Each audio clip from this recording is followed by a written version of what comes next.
Alright, hey, welcome to the strangest episode of a Gator Snapper playthrough of specifically Lost Planet 3. You might think this is a weird place for me to be starting an episode from.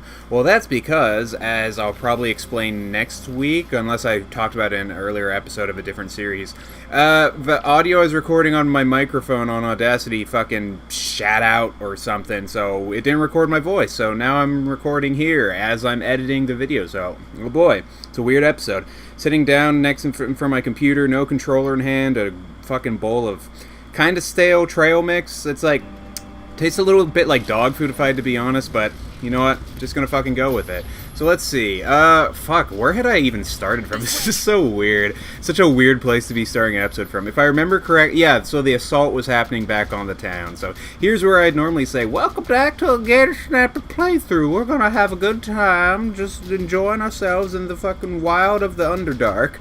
And yeah, so, fuck. Who even knows what's happening? I guess it's just like a bug swarm. Oh, no. If I remember correctly, they actually introduced a new boss to me, but that's spoilers. Yeah, leave it to Gator Snapper to somehow find a way to spoil even his own fucking episodes. Oh, God. What's weird, because now, like, I actually have the capability to do that thing I've always complained about, where it's like, I can't focus on both talking and playing the game at the same time. Now I'm doing this in a medium where it's kind of like, I'm sort of playing the game, like I played the game once upon a time, and now I'm commentating over the rest of it now. So I can devote all my brain power into thrilling commentary, I'm sure. Yeah? Oh boy, so thrilling. Yeah, I don't know, it's just like, I didn't want there to be some weird blank episode where literally, I didn't want there to be a break in continuity, rather, is what I should have said, because then it would be like, it'd be so weird. It'd be bothersome for me at the very least. Oh yeah, and if I also remembered correctly, I'd gotten a little bit lost in the beginning. God, it's like watching myself, just like watching myself in the past and be like, God, what a fucking idiot. Look at him just being stuck and confused. Oh yeah, and there we go, getting a new weapon. Yeah, I guess I should actually think of something more important to talk about, because like, sure, I could commentate over what's happening in the game, but it's a little odd. It's a little like, what exactly do I talk about? Well, rather than just focusing on something that this game would have given me to talk about, because God knows that's fucking lacking, I'll talk about something I actually like. Sorry, Lost Planet 3, but you already know I'm in the kind of like a half-love, hate-hate relationship with you. Oh, and by the way, there's a new monster. And speaking of monsters, because that's a better segue than what I was originally planning to do, new trailer for the fucking next Godzilla movie came out. I'm super fucking excited for it. It's so good looking. Which, I mean, maybe I'm getting too hopeful. It might turn out to just be a real shit show, but it looks so good and it features a lot of my favorite monsters. So, let's see. I guess I'll do some catching up on what the other Godzilla movies were. The ones that are part of this series, rather. Because according to what I've read, they're now doing what I've always wanted them to do. They're doing like the kind of Marvel Cinematic Universe thing, but for monster movies, which I'm super excited for. I would spend all my money on that rather than watching fucking Spider-Man Homecoming or fucking Thor. Well, Thor Ragnarok was good, but yeah, I'd actually see these movies in theaters. So, it started with Godzilla 2014, which is just a full reboot to Godzilla in general. Which, it was like Godzilla's here, and then there's some mystery monsters that, like, just brand new monsters made up on the spot, basically. The Muto, weird little fucking bug dudes or whatever. And the movie was alright, so there's that. The movie, it wasn't a bad movie, it's just, like I've said before on other videos in the past, the big problem everyone had with it was that there wasn't really enough monster screen time. It focused more on the human side of things.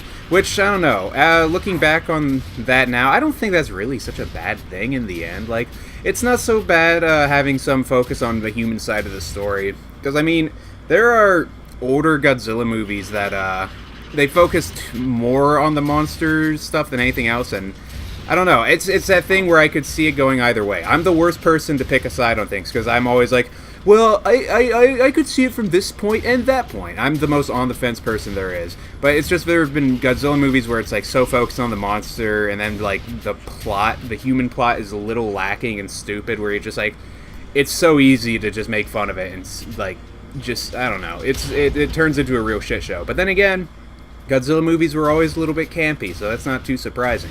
But yeah, that movie, I don't know. It was one of those things where I had also assumed, like, oh, the Japanese must have hated this movie. No, the Japanese fucking loved Godzilla 2014. They were super psyched about it. It's just that they were like, we could still do it better, and then they made Shin Godzilla, which is so much fucking better.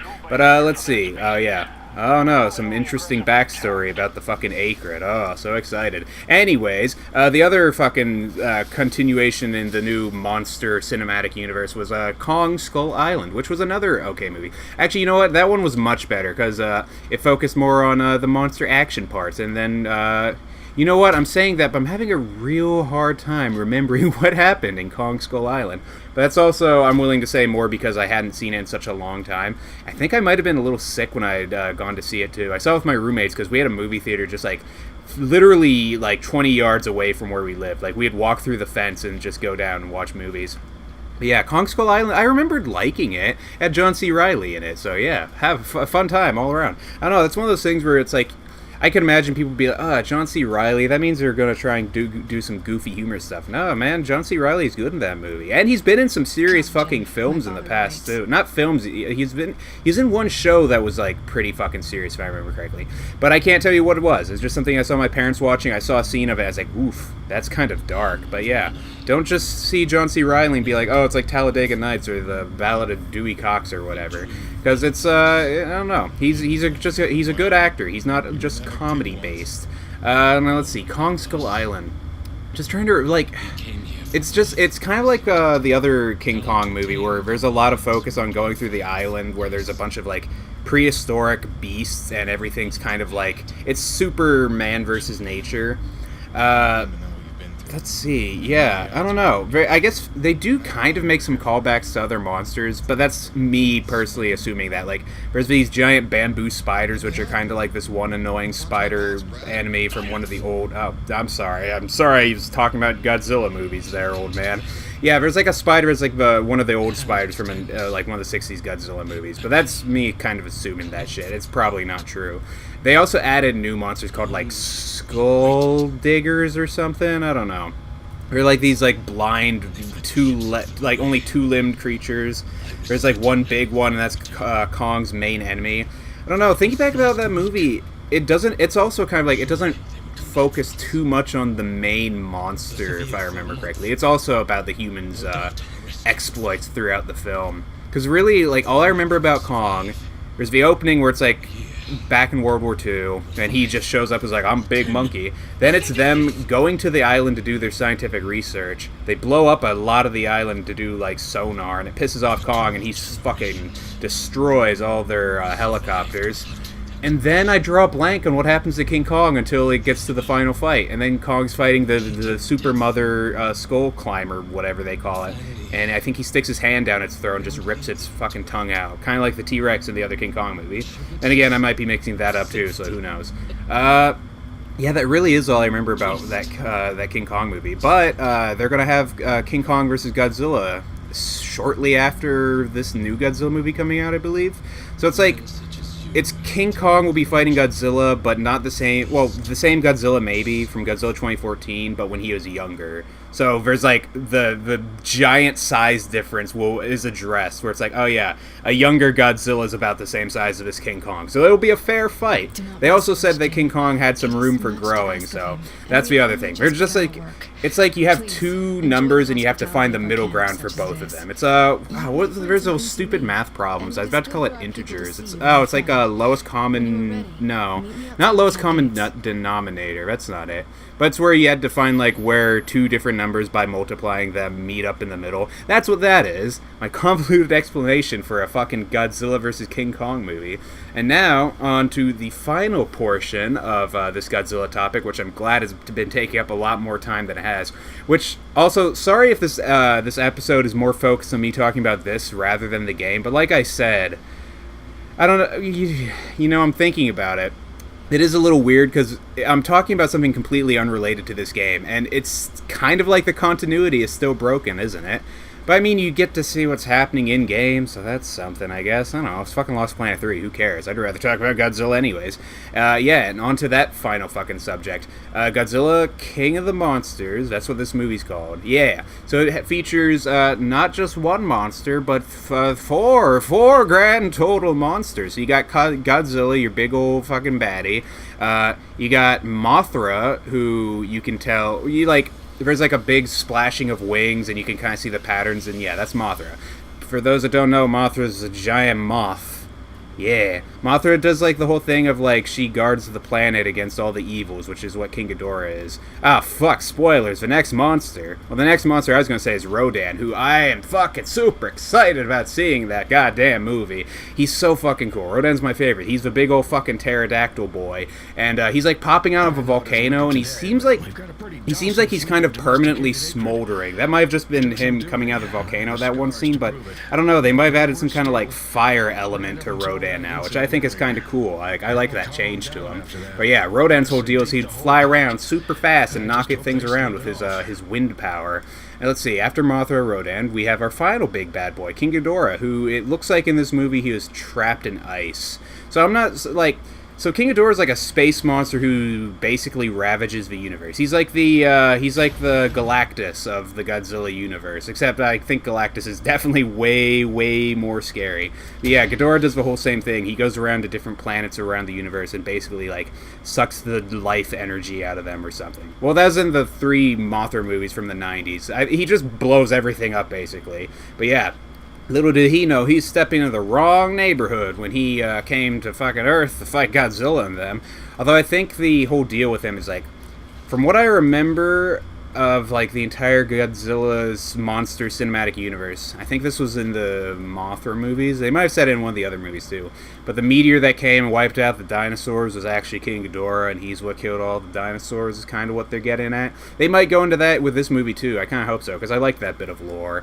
But yeah, he goes around, kills all the fucking dinosaurs, and I guess the monsters too. So that's the other kind of thing, like... Ghidorah must have like gone around Earth, prehistoric Earth, and basically wiped out literally every monster. But then there's the few that survived and kind of like went into hibernation, where they continued to grow, and now are maybe going to stand a fair chance against King Ghidorah. Who knows? He's a scary motherfucker. And the trailer is so fucking good too. I haven't been excited about a movie in a long time, and seeing like these like new CG beautiful looking monsters. Normally I'd complain about CG over practical, but they look so fucking good in this movie. Like seeing the silhouetted King Ghidorah and bits of Rodan and even Mothra, who isn't my favorite monster but still good.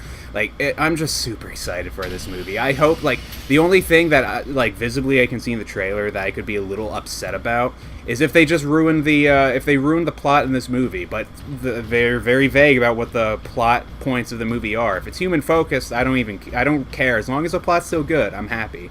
But yeah, that's basically all I know and am excited for with this Godzilla movie. Like, I'm so happy. A fucking monster cinematic universe is what I've been waiting for the longest time.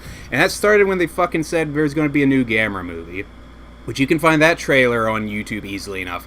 But that trailer came out like 6 or 7 years ago, so I'm pissed off about that. Gamera, for those that don't know, is a giant fucking turtle monster who's on par basically with Godzilla. Unless you watch the Screw Attack version of Godzilla vs. Gamera, and then you're like, yeah, no, Gamera gets his ass kicked. But I say he's on par because he's a giant fucking ancient turtle monster, and that's my favorite goddamn thing in the universe. But yeah, he's really cool, and his old movies are shit. His 60s movies are absolute trash. It's all about, like, being super happy-go-lucky towards kids and whatnot. But, I don't know, they're kind of charming in that way, too, I guess. But the ones in the 90s were super good. I watched them recently, and by recently I mean, like, maybe a year or two ago. That's recent to me, and I still fucking love those movies. The first one's super solid. The second one I feel like is a little forgettable, but... that's kind of just how those monster movies go anyways. The third one I think is really good, because it kind of gets into how Gamera's like so much of a I fight for good of the world thing that she shits on people. They go into the they go into the details of like, oh yeah, Gamera fucking ruins things for humans, and that's not good for humans, but he's still good because he destroys like the really bad guys. And then I think he suicides himself in the end to kill out this like swarm of Gauss. But yeah, there's supposed to be a new Gamera movie, and I don't know what happened to it. I researched into it once upon a time, and all I could really find were the same old stories from the past, and that makes me sad, because I'd love there to be a new, good-looking Gamera movie. But I mean, like, you can find the trailer for it, for this supposed new Gamera movie, and it looked so good, and I was super excited for it. But like I said, it's been a long fucking time since that trailer came out. I don't know what's going to happen to it. Honestly, I could go and research into it now and see, like, hey, where's this Gamera movie standing at now? But I'm nearly at the end of this episode time already, so I probably don't have time to do that unless I type really fast. What happened to new Gamera movie? Yeah. Haha, speed typing. What happened to the new Gamera movie? Godzilla forum? No, it's the Gamera forum. I swear Gamera's cool. So this answer was uploaded in 2016. Okay, so, it wasn't completely greenlit, is what the director of it said. So, okay. Oh, so okay, so the footage was to commemorate Gamera's 50th anniversary and a proof of concept trailer. Okay, so the idea is there, but it's not, like, fully backed yet, or backed at all. I hope it comes out, though. That and new Shin Godzilla, those are what I'm excited for. But, anyways, fuck, that's the end of this episode, basically. I'm impressed I was able to talk for 16 minutes about this. This is stupid, but this might be one of my favorite episodes. Talking about something that I actually really care about, rather than fucking Let's Playing fucking Lost Planet 3. But yeah, that's the end of this episode, so see you guys in the next one. Things will go back to normal, I swear to Christ. I take his name in vain, all the good things. So yeah, this has been a Gator Snapper playthrough. See you guys in the next one. Later, everybody.